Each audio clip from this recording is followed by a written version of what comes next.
کا پرپس یہ ہے کہ ہم ایسے پروفیشنل پروڈیوس کریں کہ وہ کمیونٹی میں بھی جا کے کمیونٹی کی ہیلتھ کو بھی بہتر کرے، اپنی ہیلتھ کو بہتر کرے، اپنے کنٹری کی ہیلتھ کو بھی وہ بہتر کرے. ہمارا پرپس یہ ہے.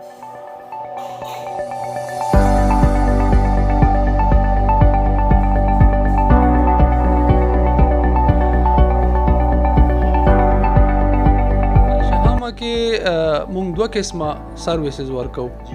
یو هاسپټل سرویسز دي، یو ایجوکیشن سرویسز دي. هاسپټل سرویسز کې مونږ ایمرجنسی او اکسیډنټل چې کوم پیشنټ دي هغه ډیل کوو. دلته او پی ډي سرویسز مونږ ورکو.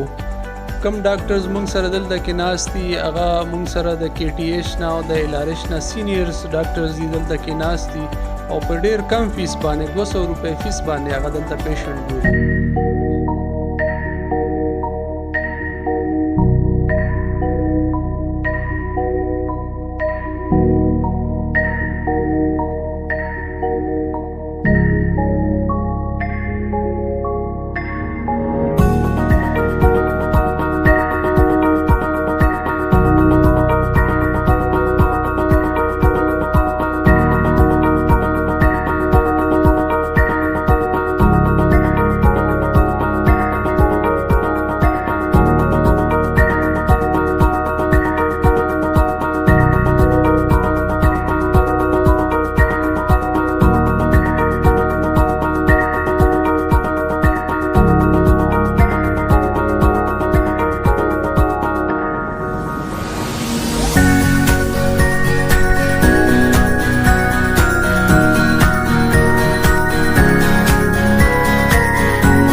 نگاہ و عشق و مستی میں وہی اول وہی آخر، نگاہ و عشق و مستی میں وہی اول وہی آخر، وہی فرقان وہی قرآن وہی یاسین وہی طٰہٰ.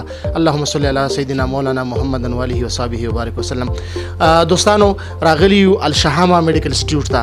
الشهامه میډیکل انسټیټیوټ یو ډېر عظیمه اداره ده کومه چې په انقلاب روډ پندو چوک سره تقریبا په 200 گز کې ده او ډېر پرمختګ په لږ وخت کې کړی دی.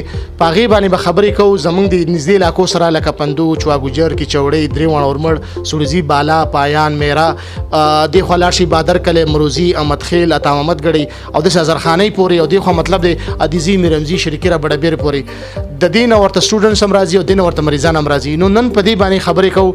ما سره ناست دی ډاکټر پروفیسر عدنان صاحب، هغه سره خبرې کوو چې کوم ډایرکټر دی د الشهامه میډیکل انسټیټیوټ. السلام علیکم جی. وعلیکم السلام. عدنان صاحب، الشهامه میډیکل انسټیټیوټ څه شی دی؟ اعظم صاحب ستاسو ډېره مننه تاسو دلته راتلو. الشهامه میډیکل انسټیټیوټ چې کوم مطلب دی د ال مینز دی، لکه موږ انګلیش کې چې څنګه وایو دی، او شهامه مینز نرم مزاج. نو یو خو نامه دا د عربۍ ده، موږ خپله هم نرم مزاج یو، بل د دې علاقې خلک هم ډېر نرم مزاج دي. نو موږ دغه شان یو لفظ چوز کړو د دې دپاره او دې باندې مو دا نوم کېښودو.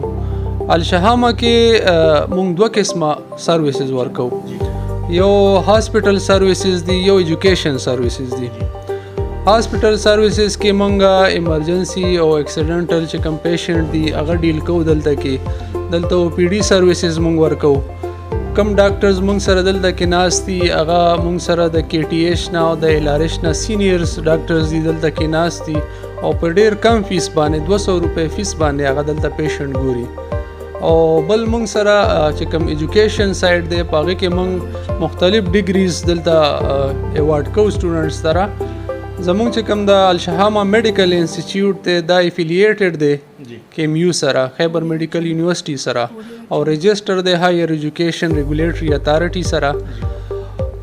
د هغې د چترۍ لاندې مونږ خپل دا ډیګریز ایوارډ کوو. مونږ سره 15 قسمه ډیګریز دي دلته کې. بی ایس ډینټل دی، بی ایس ریډیالوجي ده، بی ایس انستیزیا ده، بی ایس نرسنګ دی. او دغه شان مونږ سره 2 کاله ډیپلوماګانې دي چې کوم هغې کې مونږ سره دي ایل ایچ وي ده چې هغه صرف او صرف مونږ فیمیل ته آفر کوو. دلته موږ سره فیمیل ټیچرز دي او فیمیل سټاف دی صرف هغه فیمیل سټوډنټ سره ټیچینګ کوي. هغه شان موږ سره 2 کاله نرسنګ ډیپلوما ده هغې ته چې کوم وایي سرټیفاید نرسنګ اسسټنټ هغې کې موږ سره کو ایجوکیشن دی میټرک بیس باندې سټوډنټس کولی شي هغه میل دپاره هم دی فیمیل دپاره هم دی. بل موږ سره یو 3مه ډیپلوما ده کمیونټي میډوایفري چې هغه هم صرف فیمیل کولی شي. دا موږ دلته کې خپل میډیکل انسټیټیوټ کې آفر کوو. د دې نه علاوه موږ شارټ کورسز دي مختلف قسمه هغه 2 منث شارټ کورس دي 6 منث شارټ کورس دي دا دلته کې آفر کوو خپل سټوډنټس ته او هغې کې موږ سره سټوډنټس لګیا دي لکه فار ایگزامپل موږ دلته ECG ټریننګ کوو سټوډنټس ته پیتالوجي ټریننګ کوو دلته کې ایکس رے ټریننګ کوو ډینټل ټریننګ کوو.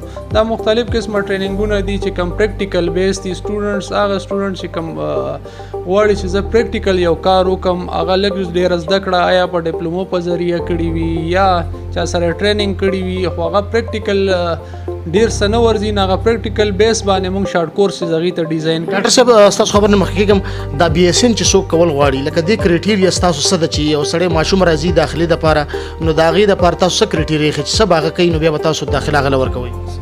صحیح موږ سره چې دا څومره هم BS ډیګریانې دي هغې کې لکه BS نرسنګ دی یا BS انستیزیا BS ریډیالوجي BS ډینټل د دې ټولو کرایټیریا سیم ده. دې کې FSC کې 50% مارکس پکار دي او KMU چې کوم کیټ ته سنټرلایز ایډمیشن ټیسټ دی دا پکې لازمي دی. 50% مارکس وي یو سټوډنټ او KMU کیټ یې ورکړي وي هغه د داخلې دپاره اهل دی. او دا 2 کالو دپاره چې کومه ډیپلوما تاسو ورکوئ دې دپاره څه کرایټیریا ده؟ دې دپاره میټرک چې کوم سټوډنټ کړي وي هغې 50% اصل کې چې کوم ډیپلومې ریکوایرمنټ 45% مارکس دي خو موږ 50% شمار کړي دلته موږ 50% نه چې بلو مارکس وي نو موږ نه اخلو 50% او میټرک چې کړي وي چې هغه سټوډنټ موږ سره دلته داخله. ماشاءالله بلډینګ هوټل علیشان بلډینګ دی نور فیسیلیټي هم پکې دي. فیوچر کې ستاسو څه ارادې دي راتلونکي وخت کې؟ ان شاء الله فیوچر کې دا دی چې موږ دواړو سایډونو باندې یو زموږ چې کوم میډیکل سایډ دی په هغې باندې هم موږ ورو ایډوانسمنټ کوو لکه اوس موږ OT باندې کار شروع دی ګایني سیټ اپ باندې لیبر روم باندې کار شروع دی نه هغه OT به ان شاء الله 1 منث کې دنه هغه سٹارټ شي هغه شان لیبر روم به سٹارټ شي. نو فیوچر کې موږ هاسپټل سایډ باندې هم زموږ کار شروع دی چې موږ هغې کې مخکې لاړ شو او هغې کې حواله راولو. دغه شان زموږ کالج سایډ باندې چې کوم زموږ د ډیګریز دي موږ سټوډنټ لا چې کوم آفر کوو هغې کې هم لګیا یو چې موږ نورې ډیګرۍ دلته کې سټوډنټ ته آفر کوو چې دا خلک د دې ځای د آبادۍ چې دې ځای نه حیدرآباد ته ځي یا لرې ځایونو ته ځي نه هغه پېښور ښار ته ځي نه هغه به دلته دوی سره کور خوا کې دوی ته اویلیبل وي. ډیره مهرباني ډاکټر صاحب ډیره مهرباني. د پرنسپل صاحب سره پرنسپل صاحب چې دا هغه ډیره مهنتي او ډیره خواریکه او دلته تقریبا د 15 میاشتو راځي او دا کالج سایډ دی لکه سمبالي او دی په خپل هغه سپرویژن هم کوي او ارګنایز کوي دوی هغه سره به خبرې کوو په کالج سایډ باندې. میڈم آپ اپنے کالج کے بارے میں کیا کہیں گے؟ کچھ کس قسم کے اسٹوڈنٹس آپ کے یہاں ادھر آتے ہیں اور آپ ادھر کون سے کورسز کروا رہی ہیں؟ بسم اللہ الرحمن الرحیم. السلام علیکم. سب سے پہلے میں آپ کا شکریہ ادا کروں گی کہ آپ نے میرے کالج میں آ کے اپنے کالج کے بارے میں مجھے کچھ بولنے کا یا کچھ شیئر کرنے کا آپ نے موقع دیا. یہ الشہامہ میڈیکل انسٹیٹیوٹ اینڈ کالج آف نرسنگ ہے اور اس سیٹ پہ میں بیٹھی ہوں. یہ پرنسپل کی سیٹ ہے اور نرسنگ کالج کو میں ڈیل کر رہی ہوں. یہ انسٹیٹیوٹ ایک پرائیویٹ انسٹیٹیوٹ ہے جو کہ نیولی اسٹارٹ ہوا ہے لیکن اتنا نیولی نہیں ہے 2-3 سال اس کو اسٹارٹ ہو گئے ہیں. اس انسٹیٹیوٹ کا پرپس یہ ہے کہ ہم ایسے پروفیشنل پروڈیوس کریں کہ وہ کمیونٹی میں بھی جا کے کمیونٹی کی ہیلتھ کو بھی بہتر کرے اپنی ہیلتھ کو بہتر کرے اپنے کنٹری کی ہیلتھ کو بھی وہ بہتر کرے. ہمارا پرپس یہ ہے. تو اس پرپس کو اچیو کرنے کے لیے اس مقصد کو حاصل کرنے کے لیے ہم یہاں پہ ٹرین کر رہے ہیں پروفیشنلز ٹرین کرتے ہیں جن میں BS نرسنگ ہے جو کہ 4 سال کا ڈگری پروگرام ہے. BS کے اسٹوڈنٹس ہم ٹرین کرتے ہیں BSN ٹرین کرتے ہیں LHV ہم ٹرین کرتے ہیں. ہمارے پاس LHV کا پروگرام آفر ہوتا ہے. ہمارے پاس سرٹیفائڈ نرسنگ اسسٹنٹ کا پروگرام آفر ہوتا ہے. کمیونٹی نرسنگ کا پروگرام آفر ہوتا ہے. اس کے ساتھ ساتھ ہم ٹیکنیکل سائٹ پہ بھی ہم کام کرتے ہیں. میڈیکل ٹیکنالوجی پہ ہم ٹرین کرتے ہیں. ہمارے پاس 4 BS کے پروگرامس ہیں جس میں انستھیزیا ہے.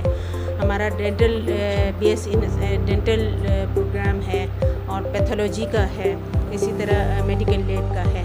تو مختلف پروگرام ہم آفر کرتے ہیں. ہمارے پاس اسٹوڈنٹس مختلف ایریاز سے آتے ہیں. یہ کسی خاص گروپ کے لیے نہیں ہے. جو یہ اوپن میرٹ ہے اور میل فیمیل دونوں کے لیے ہے. جو ہائی اچیور بچے ہوتے ہیں ان کو ہم اسکالرشپ بھی ہم ان کو آفر کرتے ہیں. ہمارے پاس ٹیچرس ہیں, بہت اچھے ٹیچرس ہیں جو اسٹوڈنٹس کو فیسیلیٹیٹ کرتے ہیں, ان کو پڑھاتے ہیں. ہمارے پاس ڈاکٹرس بھی ہیں. ہمارے پاس AKU کے گریجویٹس بھی ہیں. ہمارے پاس KMU کے گریجویٹس بھی ہیں. شفا کے گریجویٹس بھی ہیں. ٹیچرس ہمارے پاس گریجویٹ کوالیفائڈ ٹیچرس ہمارے پاس ہیں. میرا ایک سوال یہ کہ ادھر بچوں کو آپ کس قسم کی سہولیات دے رہی ہیں؟